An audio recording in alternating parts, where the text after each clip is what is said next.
कश्मीर की सूरत हाल पर वजीर आजम इमरान खान का ट्वीट, लिखा फाशिस्ट हिंदुत्वा हुकूमत ने 90 लाख कश्मीरियों को बंद कर रखा है। कश्मीर की खतरनाक सूरत हाल की गूंज पूरी दुनिया को सुननी चाहिए। अक़वाम मुत्तहिदा को अपना मुशाहिदा मिशन मकबूजा कश्मीर भेजना चाहिए। भारत ने जर्मन नाजियों की आइडियोलॉजी अपना ली है। 90 लाख कश्मीरी इस वक्त हिरासत में हैं। दुनिया संजीदगी से भारतीय न्यूक्लियर हथियारों की हिफाजत पर तवज्जो दे। भारत के एटमी हथियार फाशिस्ट मोदी के हाथ में है। मसला कश्मीर सिर्फ खित्ते को नहीं पूरी दुनिया को मुतासिर करेगा।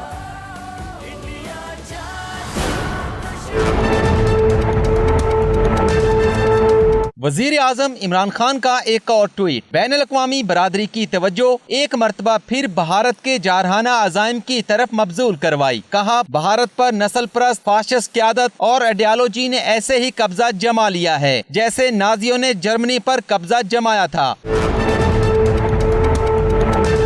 वजीर आजम ने कहा कि मकबूजा वादी के 90 लाख कश्मीरियों की जिंदगी खतरे में पड़ गई है। कश्मीरी 2 हफ्ते से मुहासरे में हैं। दुनिया में खतरे की घंटियां बज रही हैं। ये खतरा पाकिस्तान और भारतीय अक़लियतों तक वसी हो रहा है, जबकि अक़वाम मुत्तहिदा के मुबस्सिरीन भी मकबूजा कश्मीर में भेजे जाने चाहिए।